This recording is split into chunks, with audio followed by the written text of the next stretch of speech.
All right, folks, meteorologist Joe Haynes here with our... All right, folks, welcome back. Meteorologist Joe Haynes here with you with our Mega 3 live stream. Want to get you updated on what's happening weather-wise. First, a very cold day across our Arklatex area. If you've been in the Arklatex here for this past 24 hours, you noticed that, well, it got cold again. We warmed up a little bit last week, saw some of that sleet melt off, then all of a sudden the Arctic blast rolled in late last night. And, well, we started the day at 27 degrees. We topped out at 37. This time of year, the average high is 60 and the average low is about 38, according to the National Weather Service, and that's a 30-year average. Of course, as you probably remember from arithmetic or mathematics, that the averages are made by the extremes. And so today is on the low end of the extremes, and that's what goes down in the record books at the Shreveport National Weather Service.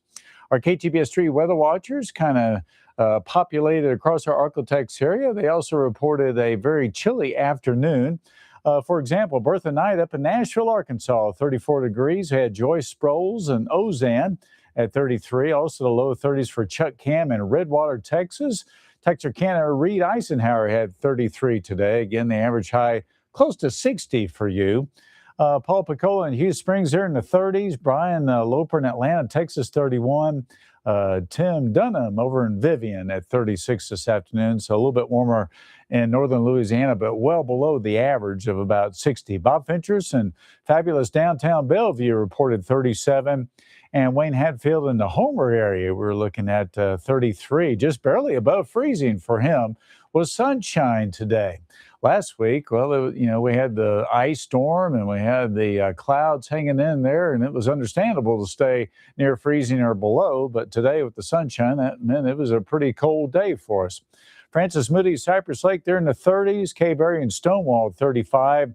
And even freezing, though, over in the Ruston area. Still a little bit of moisture left on the ground from last week's ice storm out that way. Ronnie Vale reporting Barry Howard and Clarence at 37, and down in Toledo Bennett Country, Helen and Troy Webb and Noble, Louisiana had 37, even in the 30s as far south as Sabine Parish. Around the metro area of Benton, we had Randall Elliott and Molly Rankin both in the mid-30s, Gary Stratton and Blanchard at 36. Around Shreveport and Bossier, mid to high 30s. Reports came in from Tom Cole in Shreveport, Mike Lyles there, Ronnie Hull, all in the Shreveport area. And Mark Potter in Bossier City had a high temperature of 37. So thank you, weather watchers, for that information here today. It's nice to kind of give a perspective, not only at the automated sites at the area airports, but it's good to see what it's like in the neighborhoods around the Arklatex. All right, speaking of airports, here's a report from the Texarkana automated site at their airport. 27 degrees, calm winds out there. Dew point indication of the moisture indicates it's very dry out there close to the ground, but in the mid and high levels of the atmosphere above 10,000 feet, we're starting to see a little moisture come in with a really vigorous weather disturbance. We'll talk about that in just a few minutes. So the clouds are starting to increase out in the northern part of our area. 27 degrees in Shreveport, winds out of the north at 7, so it feels like it's in the low 20s right now. It's cold out there. Dew point, also an indication of the moisture, is 10, so very cold out there. If the dew point was 27, that would be 100% humidity, but even cold air can only hold so much moisture, so it's not as humid as it would be if it were 70 degrees outside and very or a high humidity or high relative humidity. But nonetheless, any moisture that we see tonight, very strong disturbance, could ring out a few snow flurries. But anyway, we'll talk about that in just a moment. Natchitoches, calm winds right now, 28 degrees at your little airport there just south of the college campus. And dew point indication of moisture also indicating a very dry lower part of your atmosphere at 11 degrees. Current air temperatures elsewhere, Mount Pleasant 27, Carthage at 26. You got the mid-20s in Manny. 27 over in Ringgold, Ruston at 25, the low 20s already there in Magnolia. Hope, Arkansas, you're checking in at 25. Temperature trend. So if you're looking for a little bit of a warm up, the forecast, I think, bodes well for you. We see a quick warm up tomorrow afternoon once we get some southwest winds in here. And that's a warming wind. That's coming from a higher elevation to a lower elevation that tends to compress the air and make it warm up. So bottom line is today, you might recall 37 in Shreveport, tomorrow possibly 10 to 12 degrees warmer with a high near 50. And then we're off to the races with those southwest to west winds on Monday, mid 60s for highs. I think a lot of the kids will be going back to school that day. 60s on Tuesday, and we have a chance of thunderstorms, not thunder sleet like we had last week, but thunderstorms with rain. And then it cools down a little bit as a Pacific front pushes through, not an Arctic front like we had the last couple of weeks here. Looks like a Pacific front coming from the west coast there, not as cold. No Arctic blast or anything of that nature. So it cools down a little bit into the 50s for the middle part of the week. And then we're right back up in the 60s. At least that's the way it looks right now going into next weekend. Of course, the next round of Mardi Gras parades. All right, we're looking at our Willis Knight Mega 3 Doppler radar, and it's showing a few returns there south of Paris, Texas. Now, the radar beam, for the most part tonight, is shooting straight out. It's not getting pushed up or down by any temperature inversions to really speak of. And so we're probably about 10,000 feet up, and we're seeing a little bit of, that's probably light snow falling out of those mid-level clouds, not even close to reaching the ground. But in the higher elevations up in Oklahoma, up in the mountains up there around Broken Bow and what have you, and then DeQueen, all that area, the Ouachitas, you could see a few snow flurries because you're a little closer to where that moisture will be falling out of the sky. But elsewhere, I just don't think we'll have a chance for anything. And there won't be enough because of the very dry atmosphere to give us any measurable snow. So that's reflected in the chance of precipitation, very low. The highest chance is, again, where you're closer to the clouds up in the northern part of the area, very much less out of 100% that you'll see anything measurable at your location. And same goes for early tomorrow morning as that disturbance exits the area. And then we're looking at wall-to-wall sunshine as we go through the course of the day. So really the next significant precipitation chance for us is probably about Tuesday timeframe. And we have a little, again, a Pacific cold front moving in with pretty good disturbance coming from the west, not coming from the north. And so it has a little more moisture to work with. And so we could see some showers and even some thunderstorms, enough instability. Not a lot, and not any big dynamics to give us any severe weather, but still a few thunderstorms can't be ruled out. Again, that's with liquid precipitation, not any thunder sleet like we had Saturday night, last Friday night. All right, so here's the water vapor imagery, and I put the jet stream on there. So the jet stream, that river of wind that gives us our weather down toward the ground. The shape of the jet stream can tell us a lot about what's happening. Where you see that big ridge out to the west, it looks like a mountain ridge. That's signifies kind of a stability and also a very warm atmosphere, and so great weather out west. Temperatures in the 80s this afternoon in California and Arizona. That's the type of weather feature you see in the summertime that gives us our really hot 100-plus degree heat oftentimes. In between, you got the jet stream coming from the northwest to the south, and then it's digging out a big trough out west or out east of us, and that's where we have the polar vortex. So often the polar vortex will get dislodged from the North Pole when the temperature gradient kind of is a little bit less from the Arctic to the equator.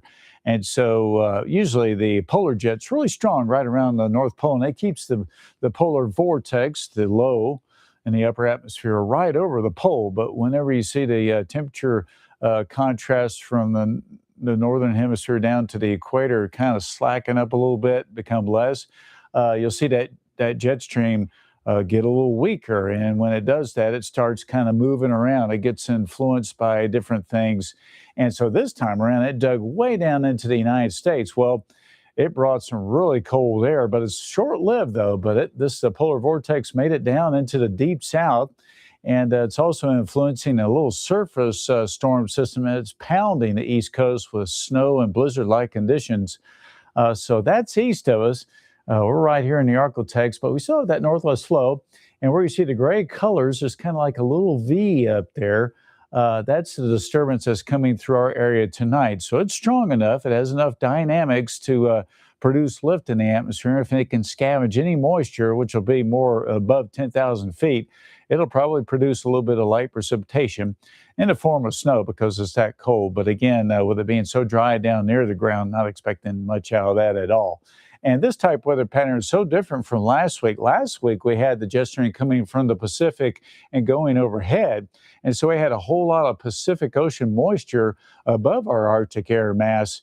And it was unstable too because it was warmer. It was unstable above our Arctic air mass, which was only about 1,600 feet thick last week.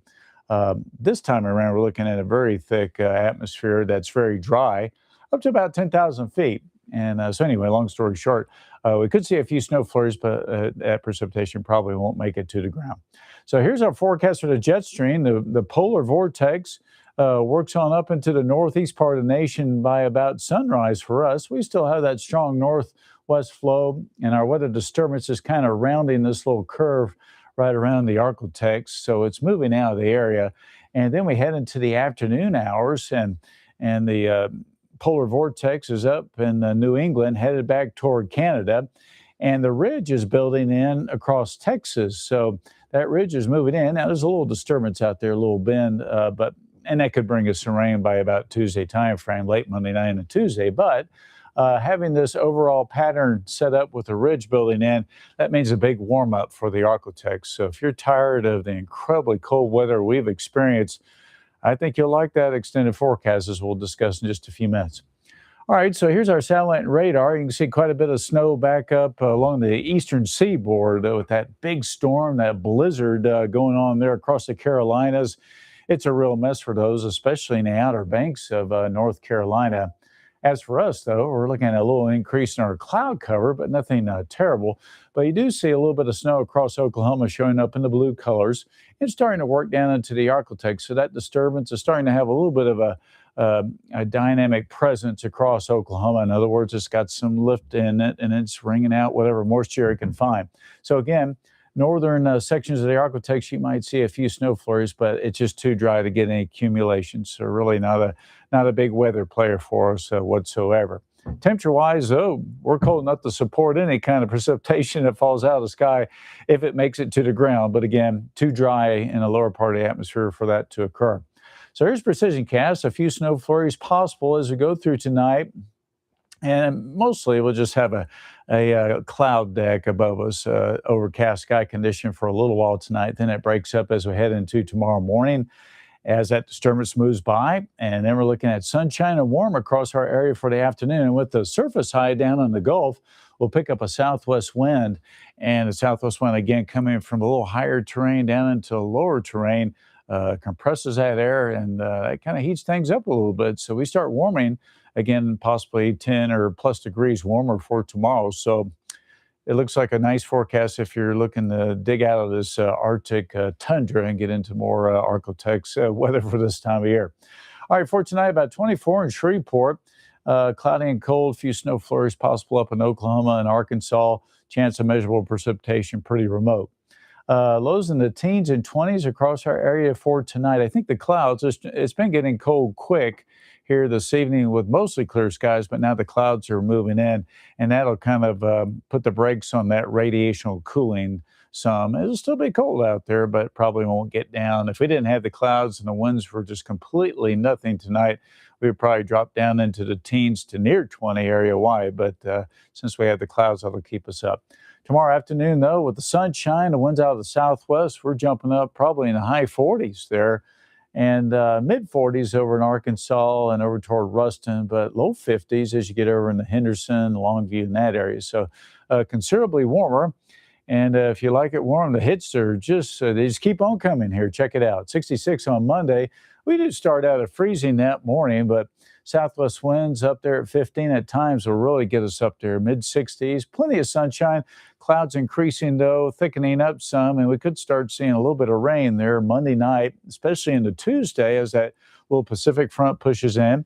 Some showers and some thunderstorms, enough instability in the atmosphere to give us some thunderstorms there. But again, not anticipating a severe weather outbreak. So good news on that front. We've had enough weather woes to contend with. We're due for some halfway decent weather.